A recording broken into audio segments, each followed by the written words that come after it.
Chers amis téléspectateurs de Tempo Afrique TV, bonsoir. Dans la perspective de l'élection présidentielle, de la fête surtout de la femme du 8 mars prochain, Femina Africa se plie en quatre et se permet de recevoir donc un programme spécial dans lequel nous recevons monsieur Jean-Blaise Gouet qui se autoproclame le troisième président de la République du Cameroun.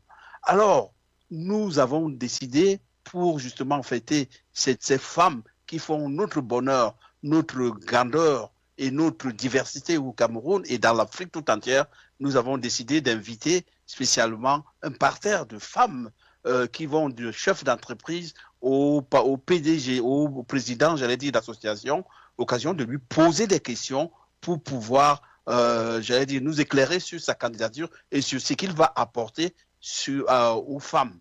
Parce que le thème que nous abordons aujourd'hui, c'est redonner, j'allais dire, des couleurs ou sa place à la femme camerounaise et au-delà à la femme africaine. Voilà, donc, avant de continuer, nous allons laisser d'abord la place au président de la République autoproclamé du Cameroun qui va nous dire la vision qu'il a de la femme. Et puis après, nous entrerons dans le vif du sujet où un échange donc, entre les femmes qui sont sur le plateau et le président annoncé. Donc voilà. Et puis vous avez la possibilité, vous aussi, de prendre votre téléphone, d'appeler, de mettre le grain de sel dans cette sauce africaine qui, j'allais dire, va apporter certainement du renouveau puisque M. Jean-Blaise Gouet a beaucoup de choses pour la femme africaine et vous verrez et vous comprendrez tout à l'heure que c'est un programme qui vaut son pesant d'or. Alors, Monsieur le Président, on ne vous fait pas attendre. Allez-y, nous vous écoutons.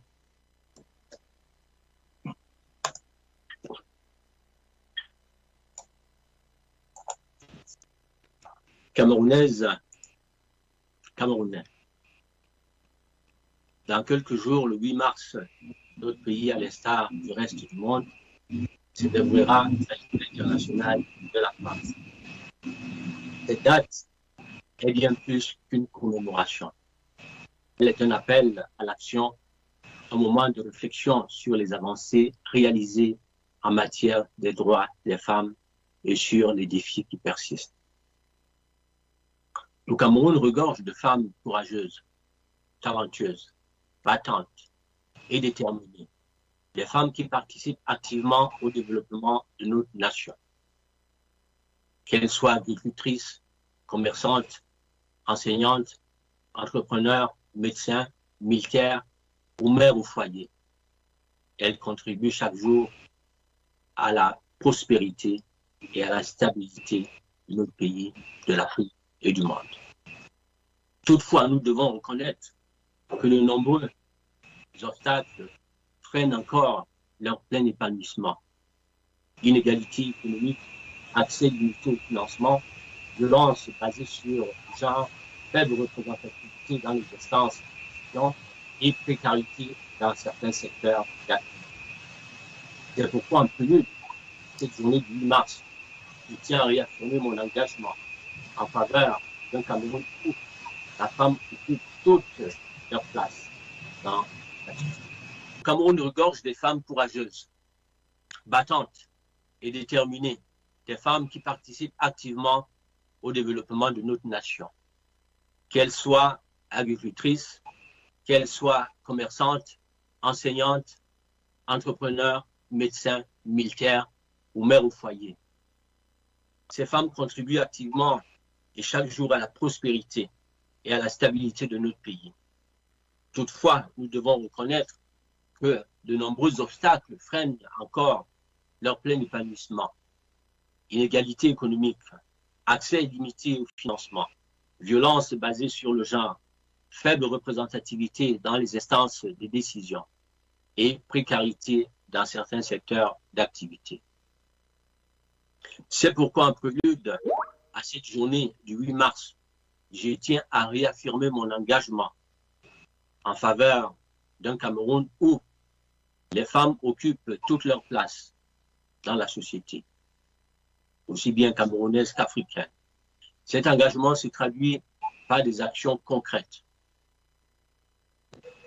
Le 8e engagement vise à asseoir définitivement le statut de la femme et accentue son rôle dans le développement de notre pays.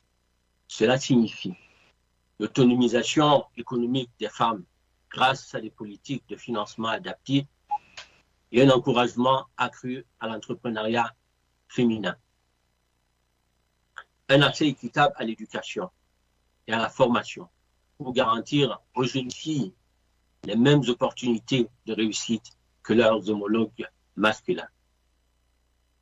Une justice renforcée pour protéger les femmes contre toute forme de violence et discrimination. Un système de santé et de protection sociale plus inclusif, assurant aux femmes un accès aux soins de qualité, notamment en matière de santé maternelle et reproductive. Une représentation politique et institutionnelle accrue des femmes, car notre démocratie ne peut être complète sans leur participation active. Encore, quels sont les meilleurs gardiens de la chose publique? Une valorisation de la femme dans la culture, le sport, l'armée, afin de leur permettre d'accélérer et d'accéder dans tous les domaines. Femmes du Cameroun, en octobre 2025, nous aurons rendez-vous avec l'histoire. Mon projet politique place la femme au cœur même de la transformation de notre pays. Je fais appel à votre soutien, votre mobilisation et votre engagement pour que, désormais, nous puissions ensemble bâtir un Cameroun plus juste, plus équitable et plus prospère. Un Cameroun dans lequel chacun aura une place. Le 8 mars, nous célébrons vos victoires, vos combats et vos espoirs. Mais au-delà de cette journée, je veux être le garant d'un Cameroun où chaque femme aura les moyens d'accomplir pleinement son potentiel. Je compte sur vous. Engageons-nous ensemble pour un Cameroun d'égalité et de progrès. Vive la femme camerounaise, vive la femme africaine, vive une Afrique unie et forte. Jean Blaise Gouet, certainement votre troisième président de la République du Cameroun. Je vous remercie. Merci, Président. Merci donc tous les convives qui sont là. Vous avez bien écouté M. Jean Blaise Gouet et quels sont ses objectifs. Moi, je vais poser une première question très rapide. Monsieur le Président, vous êtes en face d'un certain nombre de femmes, je crois, je ne les ai pas notées toutes, mais peu importe. Moi, j'ai une question toute simple, c'est que aujourd'hui, quel est le regard que vous portez sur la place donnée à la femme dans l'Afrique, toute l'Afrique entière? Parce que je sais que l'Afrique représente un élément important dans votre projet politique. Je ne voudrais plus jeter un regard derrière. Dans la vie, il faut avancer. Et je viens apporter une impulsion nouvelle à la contribution de la femme dans l'action, aussi bien sociale, culturelle, politique, économique, financière, ainsi de suite. C'est pour ça que dans notre 18e engagement, celui-là même que j'ai cité tout à l'heure, dans cet engagement, moi je vais utiliser au moins 5 ans, je vais remettre la parité au centre même. Et la femme, pour moi, elle est la meilleure gardienne de la chose publique. C'est pour ça que à tous les postes de la nation, nous allons avoir au moins 50% des femmes et 50% d'hommes. Donc, toutes les fois, et pourquoi pas au Cameroun, Premier ministre, qu'il soit une femme. Pourquoi pas au ministère de la Défense, par exemple, avoir une femme qui soit ministre de la Défense, à la police, ainsi de suite, ainsi de suite.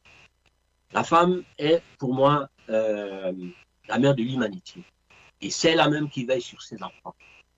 Aujourd'hui, lorsqu'on s'engage à faire de la politique, aussi bien pour la femme que pour les hommes, devrait en principe, un homme politique qui s'engage dans cette action-là, dans cette voie, ou une femme qui s'engage dans cette voie, devrait se dire, je sacrifie ma vie, je me sacrifie pour les autres. Ma vie ne compte plus. Or, aujourd'hui, ce que nous constatons, je prends l'exemple des prisonniers de de l'opération Épervier au Cameroun. Au nombre de ces prisonniers de l'opération Épervier, nous avons à l'intérieur presque pas de femmes dedans.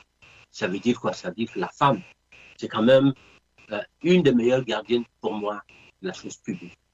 Au-delà de ça, lorsque vous confiez un sac d'argent à une femme, quand vous faites confiance à une femme, lorsque la femme s'engage à faire, elle le fait avec son cœur. C'est vrai que quand elle n'est pas là, elle peut aussi tout gâter très rapidement. Mais je pense que en ce qui concerne la chose publique pour le MPCC, la femme aura 50% de place et 50%. La politique, j'ai dit encore... Pardonnez-moi, Président, s'il vous plaît. MPCC, vous pouvez leur expliquer à tout le monde parce que je crois que l'auditoire ne sait pas ce que c'est. Je crois que c'est le parti, le mouvement pour j'allais dire, pour la construction du Cameroun, c'est ça? Le mouvement patriotique pour le changement du Cameroun. D'accord. Déjà, à l'entame de cette émission, je ne sais pas si vous avez présenté le président aux convives, aux téléspectateurs, ainsi qu'à nos panélistes. Je suis Jean-Blaise Gouette. Voilà, Jean-Blaise Gouette, à la base un homme d'affaires. Et depuis 25 ans, j'aspire effectivement à être celui-là qui pourra remplacer le président Biya, mais beaucoup plus. Pour moi, le président Biya est un homme qui a apporté la paix, qui a apporté pendant un moment, qui a été le garant de la stabilité de notre nation. Aujourd'hui, le président Biya, il n'est pas un surhumain, c'est un homme comme vous et moi. Donc, nous naissons, nous grandissons, nous travaillons et un jour nous partons. La nation, elle va rester. Et aussi, les générations à venir prendront le relais. Cependant, il faut aujourd'hui, après le président Biya, qui a fait ce qu'il a fait, ce qu'il a pu faire, avec ses moyens, avec ses équipes, avec ses capacités. Nous voyons aussi aujourd'hui que le président, depuis 2018, on voit aussi que le pouvoir se gère par délégation de signature. Ça veut dire délégation de pouvoir. Il a confié à ses collaborateurs qui parfois signent à sa place, qui prennent des décisions à la place du président. Mais pour moi, lorsqu'on confie une nation à un président, c'est dire que celui-ci doit être opérationnel à 100%, et un président de la République, c'est celui qui est là à veiller à ce qu'il y ait la stabilité, qu'il y ait la paix, qu'il y ait la cohésion sociale, que ses enfants puissent avoir un toit, qu'ils puissent manger, qu'il soit là vraiment à 100% à s'occuper du peuple. Donc moi, dans ma vision, le président de la République, que moi je serai demain, je dis, le pouvoir c'est vous, le peuple c'est vous, les femmes. Le pouvoir vient du bas. Le pouvoir ne sera jamais M. Gouette. Moi, je ne serai que, en principe, l'esclave d'un peuple au service du peuple. Et ces femmes-là aussi qui demain doivent s'engager ou sont engagées dans ce secteur de la politique doivent être des personnes qui se disent « je vais travailler pour le peuple, je vais travailler pour ma région ». Parce que de ces femmes, on aura besoin, tel que je le dis, le pouvoir vient du bas, il vient des régions, il vient des arrondissements, il vient des mairies, il vient de... Voilà, donc il vient du bas.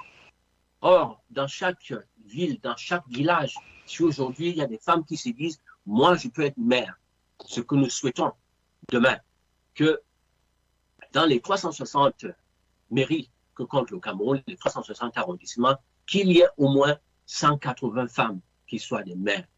Et donc moi, j'invite toutes les femmes de cette occasion pour inviter effectivement toutes les femmes à se lever et qu'elles se disent aussi, nous pouvons être capables et nous devons gérer nos villes.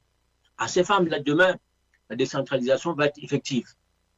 Elle va complètement être effective. Demain, contrairement à ce qui se passe aujourd'hui, nous allons donner aux maires les pleins pouvoirs et leur budget qu'ils vont gérer eux-mêmes, de pouvoir gérer leur ville et leur village. Et je suis certain que si, dans ces mairies, les femmes se lèvent pour être des candidates, pour être des maires dans leur arrondissement, dans leur village, dans leur ville, la nation va rapidement aller de l'avant.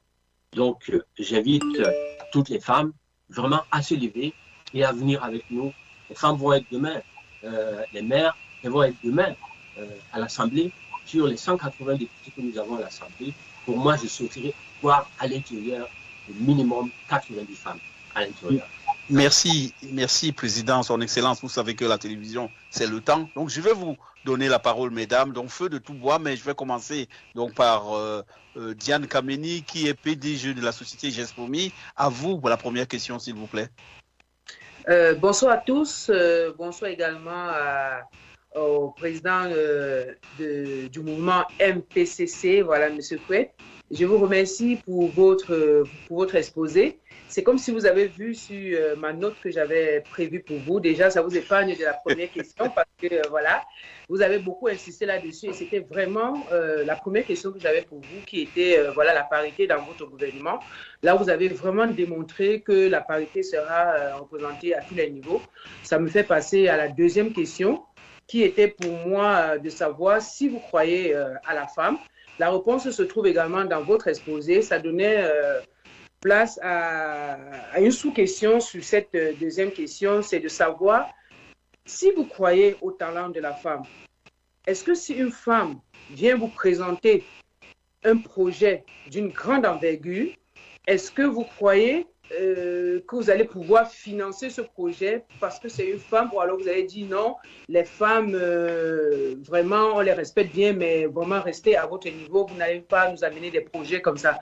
Je dis ça parce que moi, je suis dans la mode et j'ai un très grand projet pour le Cameroun. J'ai entrepris certaines petites démarches, mais comme vous le savez, les portes d'entrée, c'est toujours le gouvernement. Moi, je fais dans tout ce qui est cuir et je travaille avec un groupe d'entrepreneurs. Nous avons constaté qu'au Cameroun, il y a des animaux. On peut utiliser les peaux de ces animaux pour mettre des tanneries au niveau du Cameroun. Diane, excusez-moi, vous pouvez poser votre question directement, s'il vous plaît. Alors, la question que je veux poser, c'est de savoir, est-ce que vous pouvez croire au talent de la femme au point de financer un projet d'une grande envergure pour la femme au Cameroun? Déjà, tel que je vous l'ai dit dans mes propos préliminaires, je crois en la femme. Je crois profondément et sincèrement en la femme. Et vous savez, pour moi, c'est les TPE, les petites entreprises, les moyennes, les grandes. C'est les entreprises qui sont le moteur d'une économie. Ce n'est pas l'État comme c'est le cas aujourd'hui. Aujourd'hui, au Cameroun, les jeunes sortent des écoles, n'ont pas d'emploi. Les jeunes qui sortent des écoles se retrouvent sur des mototaxis. Moi, j'ai eu honte la dernière fois lors du sommet qu'il y a eu au Cameroun, le sommet économique qu'il y a eu au Cameroun. Le Cameroun a invité. Oui, là, c'est Marc, là. Voilà. Le Cameroun a invité un Nigérien que le Cameroun a présenté comme modèle. Moi, j'ai dit, j'ai eu honte à la place du Cameroun. Parce qu'en fait, Tony Olomini il est arrivé là à ce niveau, parce que le président Obasanjo, à l'époque, est venu, il a identifié des personnes qui étaient capables de pouvoir porter l'économie de son pays. C'est ainsi qu'il a donné des moyens à ces jeunes Nigériens, à l'époque, de construire, de bâtir, de faire des économies, d'embaucher, de créer des emplois, de faire entrer l'argent dans les caisses d'État. Malheureusement, au Cameroun, qu'est-ce qu'on a fait? Au Cameroun, James Nobiono a été le premier à créer la FAEM, une société qui a fabriqué des réfrigérateurs et autres là. Qu'est-ce qu'ils ont fait? Ils l'ont tué, ils l'ont coulé. Je prends un autre exemple, du Béhin, un jeune aussi camerounais qui a créé Isenberg à l'époque. Ce bonhomme, on l'a coulé. Moi, j'ai représenté LG, j'ai créé Loki Gwet au Cameroun. J'ai fabriqué des téléviseurs, des réfrigérateurs. Oui, le président, vous permettez quand même, il y a quand même pardonnez-moi, il y a quand même des entrepreneurs qui réussissent au Cameroun. Donc, non, je ne dis pas non, je dis tout simplement que pour moi, on aurait dû prendre un entrepreneur qui a réussi au Cameroun et le montrer au public, le montrer au peuple camerounais. Oui, vu comme ça, je comprends. On vient présenter un Nigérien comme modèle devant les Camerounais. Je comprends, oui, je comprends. Donc, j'ai voulu qu'on nous sorte au moins un Camerounais comme modèle à présenter aux Camerounais. Là, ça vient stimuler d'autres Camerounais. Mais si on va prendre quelqu'un de l'autre côté pour dire on apporte les Nigériens au Cameroun et qu'on vient de montrer aux Camerounais, aux jeunes Camerounais, je dis c'est un aveu d'échec. Et on insulte M. Biya. Ça veut dire que pendant son règne, il n'a pas pu avoir, en fait, fabriqué des hommes talentueux. Je vais répondre à votre question, Diane. Vous savez, moi, demain, président, je vais favoriser, je vais vous encourager, non seulement vous, mais on va mettre, j'aimerais trouver là, c'est-à-dire que en 2000, nous serons en 2025, mais 2028, je veux voir fabriquer des milliardaires. Et vous, votre entreprise, demain, président, venez me voir. Je vais financer votre entreprise, je vais vous encourager. Nous allons identifier des talents. Je suis témoin. Ces talents que nous allons identifier, l'État va les encourager, va leur donner de l'argent. Je suis témoin, Diane Kamini. Juste pour terminer, Emmanuel, à côté de ça, ce que je ferai demain, Diane, dès que moi, président, nous allons mettre un fonds qui va financer les activités de tous les jeunes. Parce que les jeunes sortent des écoles. Un jeune qui sort des écoles, il est ingénieur, il peut fabriquer. Moi, j'ai vu des jeunes là, à l'ouest, qui ont fabriqué des drones et tout ça. Là. Ces jeunes qui ont du génie, qui ont du talent, l'État doit les accompagner. Or, un jeune comme ça, quand il va dans une banque pour demander du crédit, qu'est-ce qu'ils font? On lui demande un titre foncier, on lui demande des garanties. Il les prendra où? Donc, l'État doit être le garant de vous, les jeunes, vous, les entrepreneurs. Et l'État va vous accompagner. C'est comme ça que vous allez produire de la valeur et de l'argent qui va rentrer dans les caisses de l'État. Donc, demain, je vous donnerai de l'argent. Venez me voir et je financerai, je vais vous accompagner et je veillerai à ce que votre activité marche. Je serai heureux de vous voir demain, comme Tony Olumeni qui était là, avec des industries au Cameroun, créer des industries, c'est ça qui va embaucher des jeunes. Si vous êtes comme ça, là, 100 ou 1000 que vous pouvez identifier, vous allez créer des emplois, vous allez faire rentrer de l'argent dans les caisses de l'État et l'État ne pourra plus mettre la pression fiscale telle que ça se passe aujourd'hui aux entreprises, au moment même qu'ils vont définir l'État met la pression fiscale. Alors qu'ils peuvent avoir d'autres méthodes pour créer de la ressource, de l'argent et puis alimenter le budget de l'État.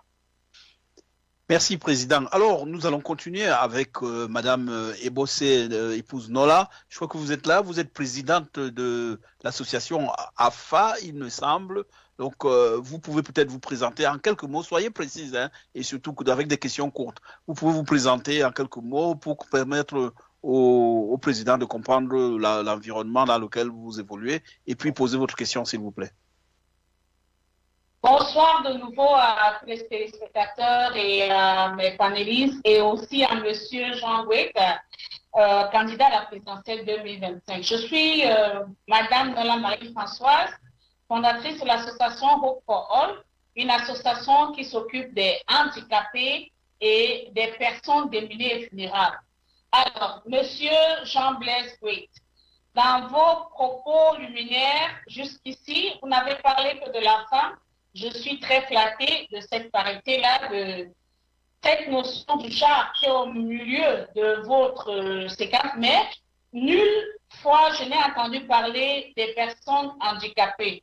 Parce que parmi ces femmes-là, il y a des mamans handicapées. Alors, quelle est la place que vous réservez aux personnes vivantes avec le handicap dans votre futur gouvernement, Monsieur le Président?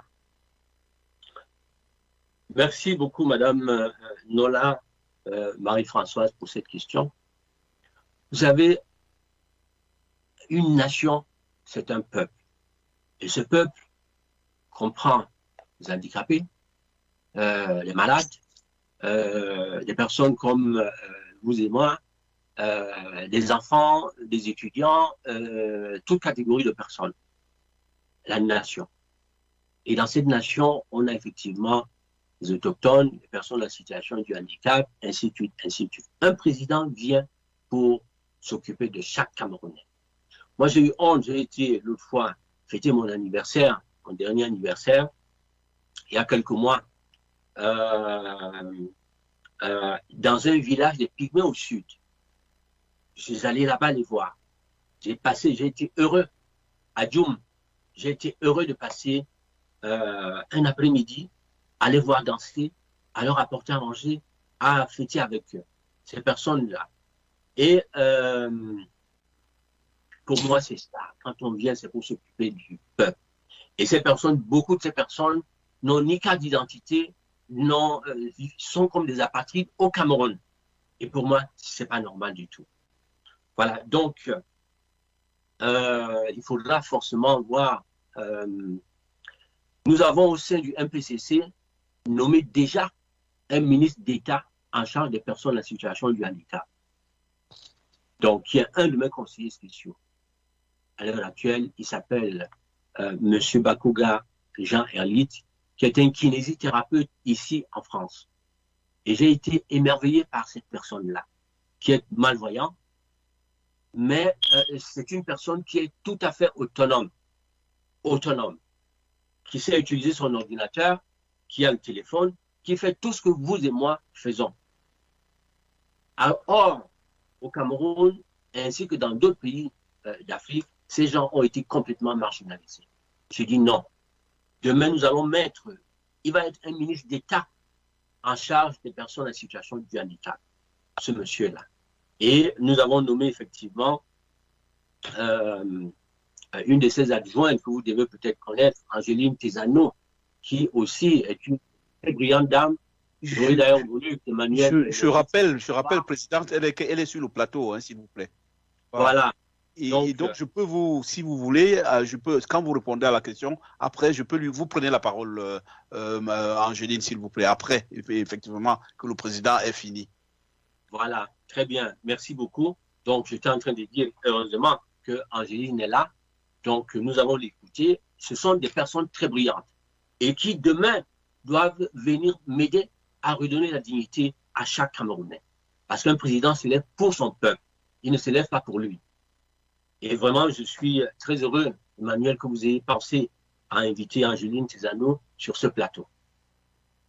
Elle était là et elle était disponible, donc elle devait venir déjà dans cette émission parce que l'émission, pour vous expliquer, Femina est là pour valoriser le potentiel des femmes africaines qui sont, j'allais dire, blâmées, insultées et tout par les Européens et qui disent qu'elles passent leur temps à faire des enfants. Vous voyez très bien que ce n'est pas vrai. Donc, effectivement, avec vous, Président, je vois que la donne change. Bon, quoi qu'il en soit, je laisse la parole à Madame Tezano. Je crois qu'elle a beaucoup plus de choses intéressantes à vous dire. À vous, Madame Tezano.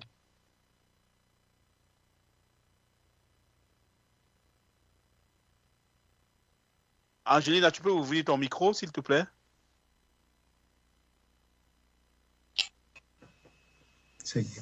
Oui, bonsoir à toutes. Bonsoir. Bonsoir à tous, quand même. C'est pas parce qu'on parle des femmes qu'on oublie les hommes. Oh, bonsoir, un homme, c'est une femme comme un autre. Hein. Tout à fait. Bonsoir, Président. Bonsoir. Je me nomme Angélina Tezano. Comme je l'ai dit tout au début, j'ai une palette de talents. Dans cette palette, vous pourrez y piocher tout ce qui vous intéressera. Mais j'ai quand même des priorités dans toutes mes activités et surtout la chance de vous avoir pour président en face de moi, puisque nous abordions la question des personnes en situation de handicap. Il y a également tout ce qui est handicap visible et non visible. Il y a les pygmées, il y a les personnes de petite taille, il y a également les albinos. Donc, il y a toute une palette de population qui est stigmatisée. On ne peut pas dire qu'aujourd'hui au Cameroun, elles sont complètement mises de côté parce qu'il y a beaucoup de gens, beaucoup d'ONG qui se sont installées depuis 30 ans, 40 ans que je travaille sur ce secteur et que nous avons beaucoup évolué, par exemple, sur la formation de base.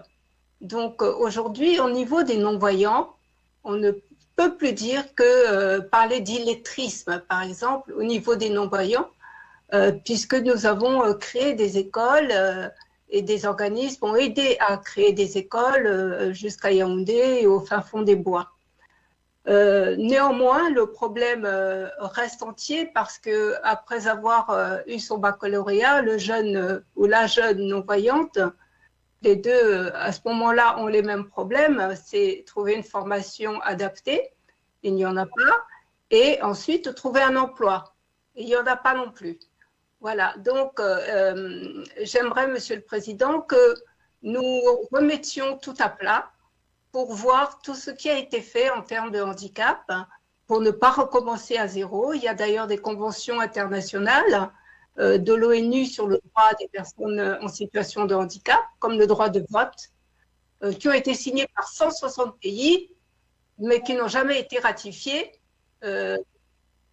Voilà, et surtout par le Cameroun, ça n'a pas été ratifié. Si ce n'est pas ratifié, il n'y a pas les décrets d'application. Donc, le Cameroun vient juste de ratifier une convention qui date de 86-88. Et donc, nous aurons à tâche de mettre en place les décrets adaptés à notre population. Par exemple, je donne un exemple concret. Cela autorise les jeunes Camerounais en situation de handicap. D'ailleurs, il faut d'abord déterminer le handicap à travers le médecin du travail pour qu'il ait une carte d'invalidité.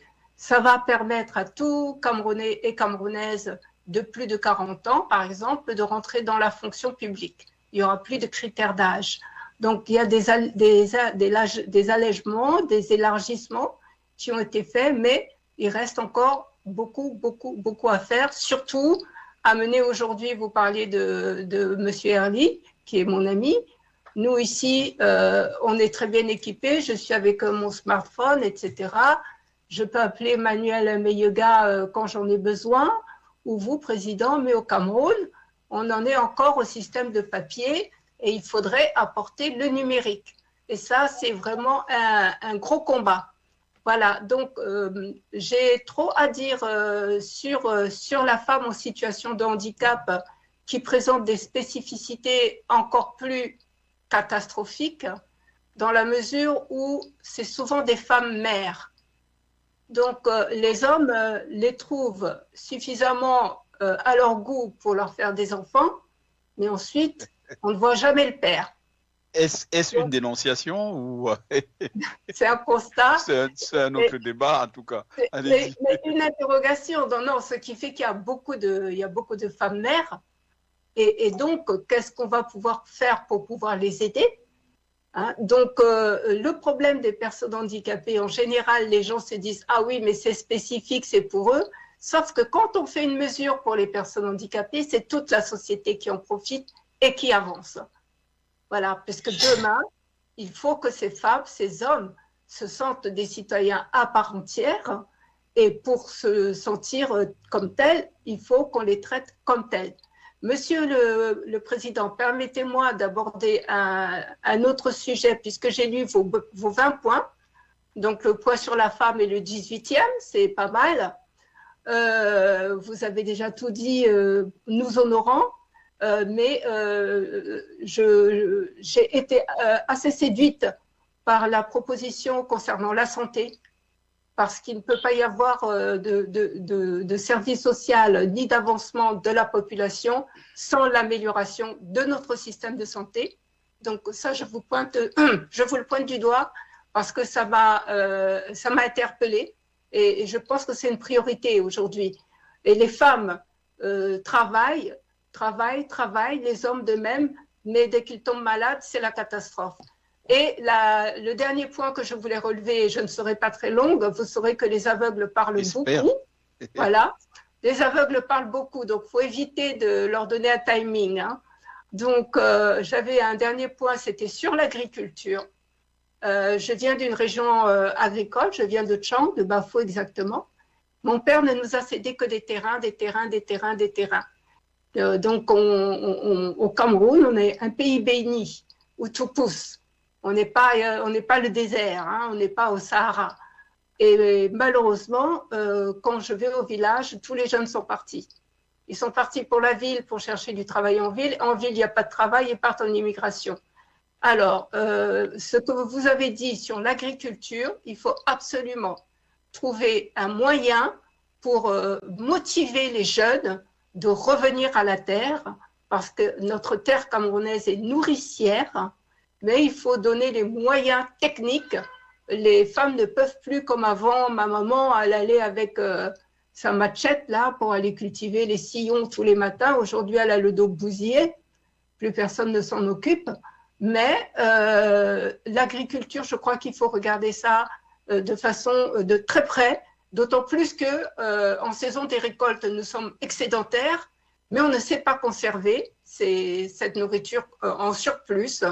Et quand nous achetons... Merci, Angelina. Merci beaucoup. Je termine, Emmanuel. Oui. Allez-y rapidement, s'il vous plaît. Juste pour dire que quand nous achetons des produits africains à Château d'Eau, Château Rouge, on pense que ça du plantain, par exemple, on pense que ça vient d'Afrique, mais tout vient d'Amérique latine, juste pour des problèmes d'étiquetage et de format que l'Europe exige. Merci le Président et merci, excusez-moi mesdames d'avoir été aussi longue. Non, non, ça va. Alors je crois que nous avons un appelant. D'accord. Ok, appelant, nous vous écoutons, vous voulez intervenir, allez-y s'il vous plaît. Allô? Oui. Bonsoir à vous.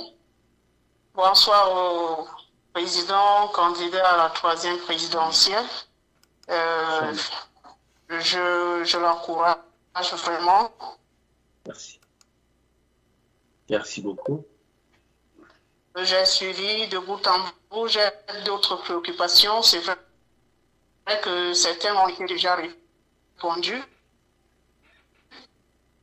Après, certaines de mes collègues, en fait, mes femmes qui ont posé les questions, presque les mêmes questions que j'avais. Mais je reviens sur quelques points là. Monsieur le Président a toujours été abreuvé de promesses non tenues à la veille des élections. Ma question actuelle, c'est que quelle est l'assurance ou la garantie que vous leur apportez maintenant pour qu'elles sachent que ce que vous dites ou vos promesses vraiment seront tenues et vous nous ont tenu ces promesses vraiment et qui nous disent. Le deuxième point, c'est sur le plan, est-ce que j'ai eu l'idée de la place de la femme camerounaise en particulier et la femme africaine en général. Sinon, qu'en pensez-vous? Le troisième point, il a été constaté que le volet social, donc vous avez fait mention dans votre 11e point, 11e engagement, c'est un volet tellement fragilisé et semble être même oublié par l'État. Alors sur ce point, comment comptez-vous prendre en compte ce volet? Et la dernière question... Donc peut-être 3, ça va aller s'il vous plaît. L'action sociale et féminine à l'échelle africaine et internationale reste encore très pauvre de la politique gouvernementale. Pourrez-vous en faire valoir la promotion de la femme africaine sur le plan international et africain? Merci. C'est moi qui vous remercie. Oui, Président, vous êtes sur une chaîne panafricaine. On va commencer peut-être par la dernière question. Est-ce qu'effectivement, vous voyez, vous avez une vision, j'allais dire, globale pour essayer de permettre aux différents pays de se prendre par la main et de conduire leur action pour pouvoir galvaniser et porter, j'allais dire, au pinacle le handicap ou la fragilité? Merci madame pour ces questions assez pertinentes.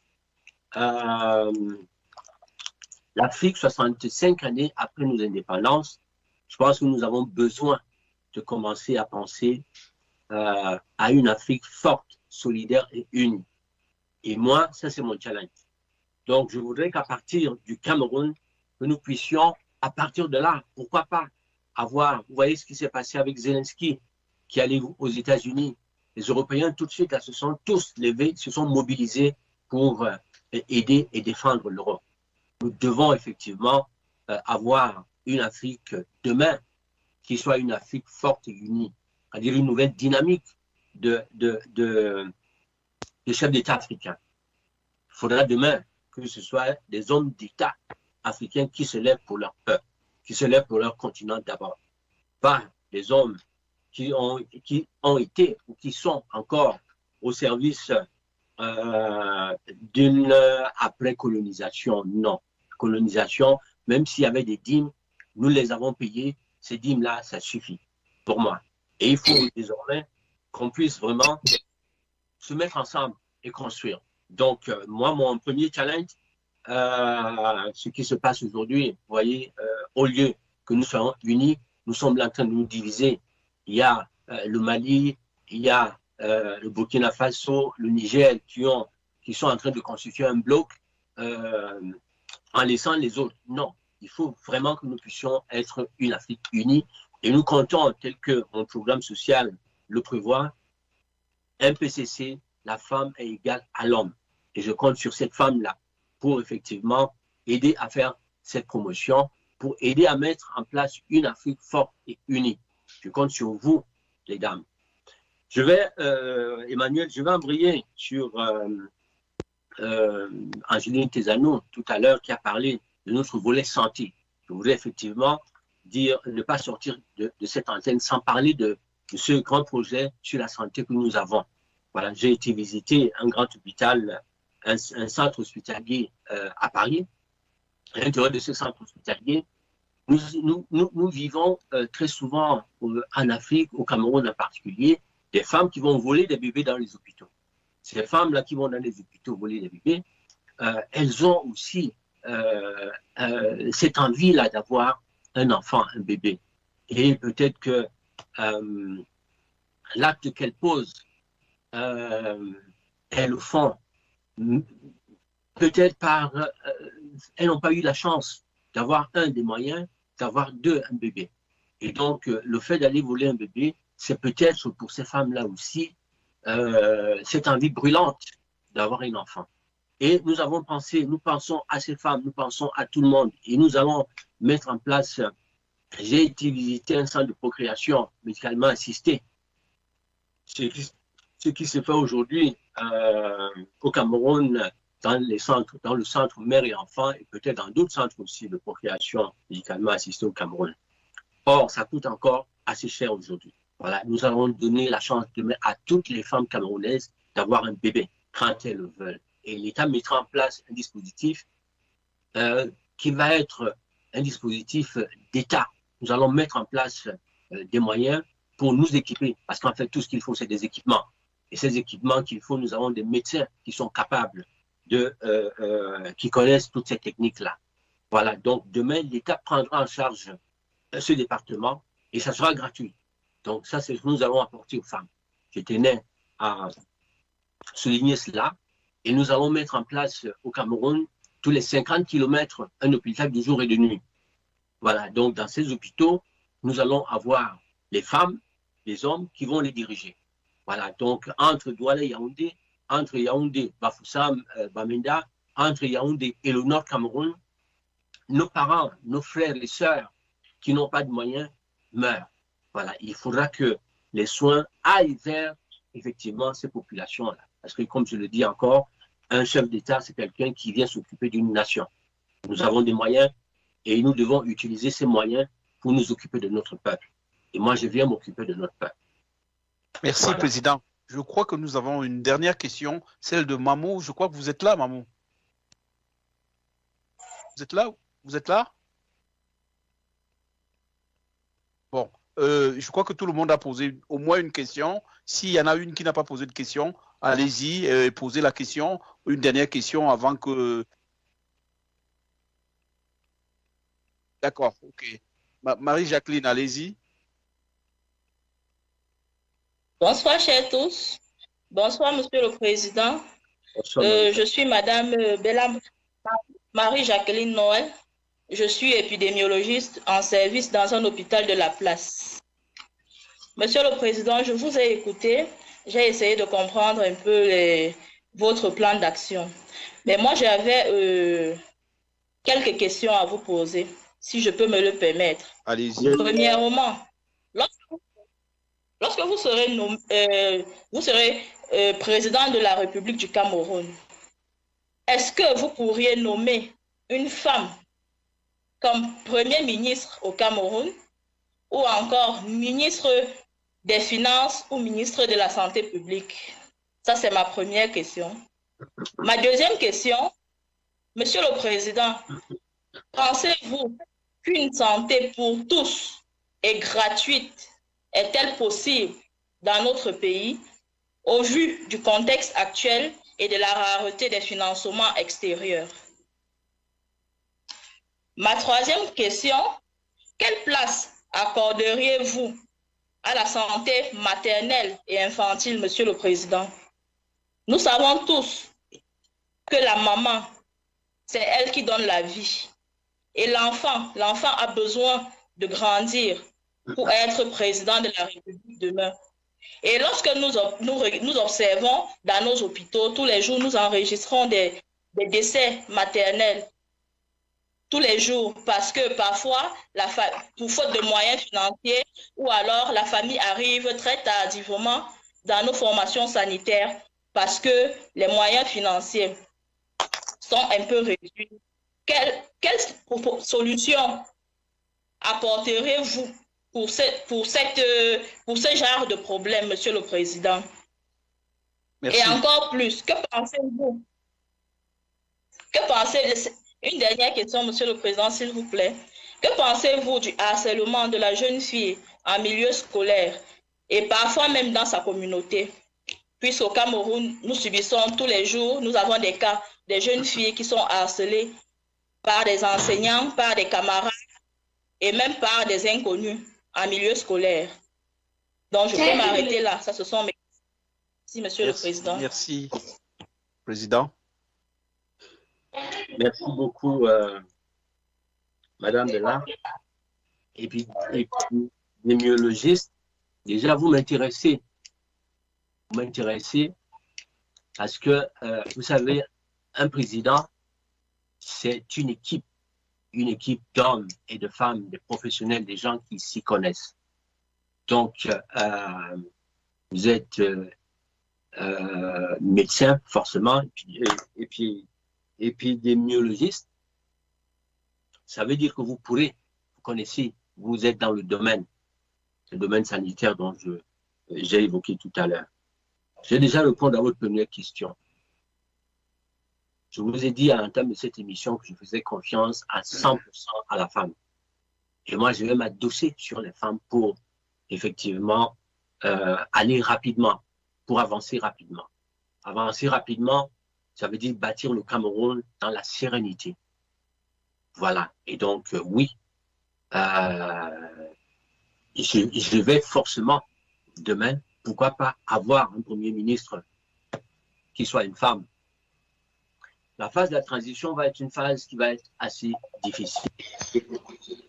Cette phase de transition-là, qui va être assez difficile et compliquée, va nous imposer forcément tout de suite. Vous savez, on aura une rupture, mais une rupture qui ne sera forcément pas une rupture totale tout de suite. Parce qu'il faut des gens qui vont continuer à porter des dossiers. Et à l'intérieur de ces gens qui maîtrisent les dossiers, ça peut être des ministres, ces ministres qui sont en poste, ça peut être derrière les ministres qui travaillent avec tout de suite les collaborateurs qui maîtrisent l'environnement ministériel ou les sociétés d'État, ainsi de suite, ainsi de suite. Donc, nous allons aller très vite.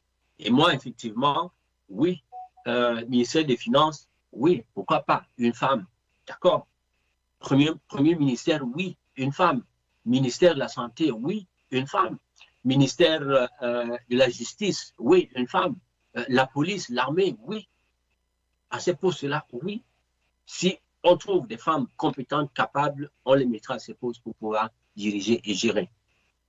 Les femmes ne sont pas, elles ne sont pas là que pour le ministère des Affaires sociales ou le ministère de la Femme. Non.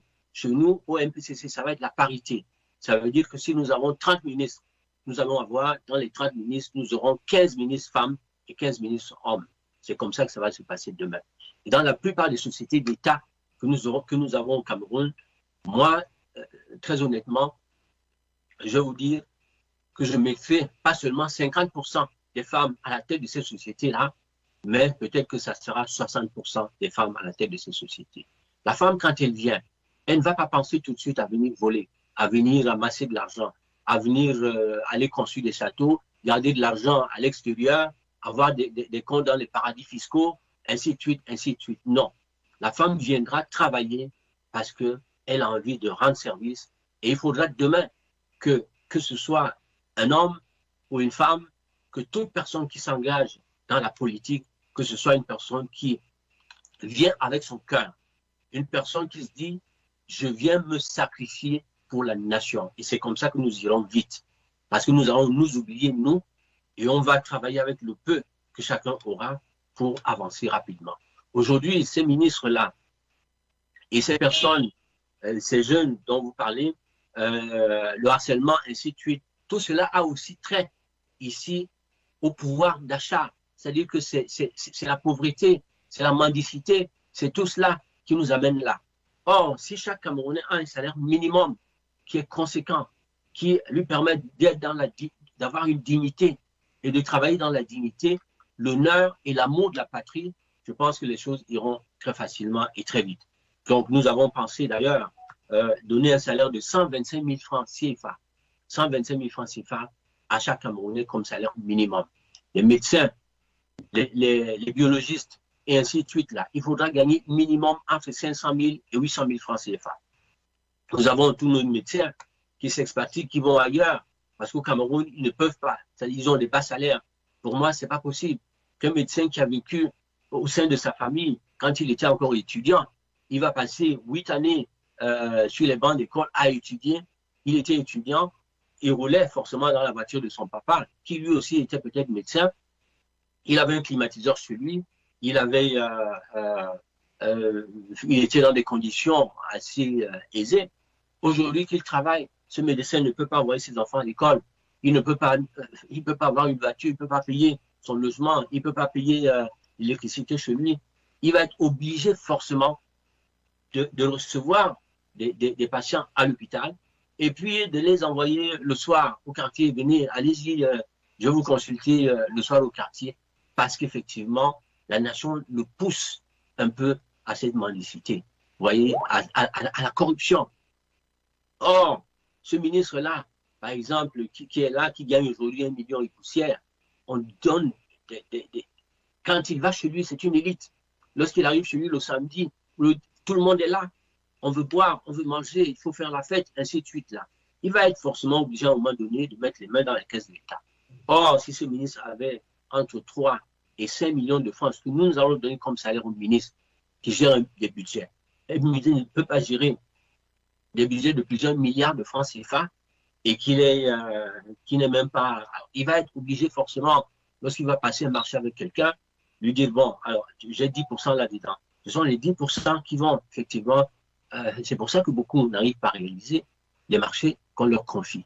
Voilà, il faudra qu'on arrête ça, qu'on donne un pouvoir d'achat à chaque Camerounais, qu'on arrête tous ces taux de corruption et que les Camerounais puissent demain vivre dans la dignité et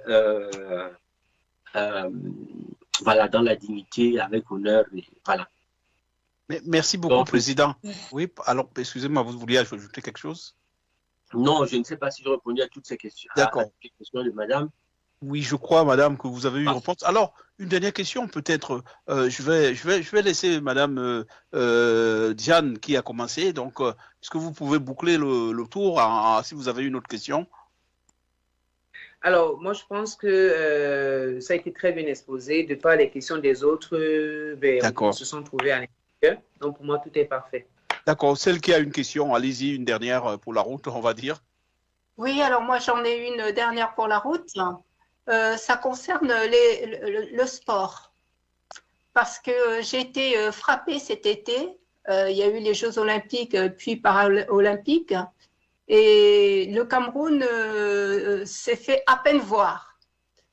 Alors, je comprends, enfin, ce que je comprends avec le Cameroun, c'est que nos gouvernants n'ont pas compris l'importance du sport d'abord pour les jeunes et l'importance que ça a pour la nation. Excusez-moi, vous parlez du handisport ou du sport en général? Les deux, les deux. Dans les deux compétitions, je n'ai pas vu de Camerounais s'illustrer. Voilà, et alors que j'ai offert au Cameroun une licence pour le showdown, la table a été fabriquée localement, donc nous avons vraiment des outils, des artisans formidables.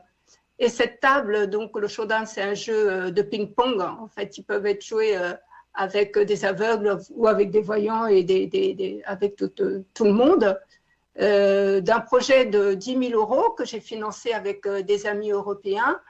La table est là, à Yaoundé, fermée quelque part, et personne ne joue. D'accord. Alors, si vous n'avez plus de questions, nous acheminons inexorablement vers la fin de cette émission.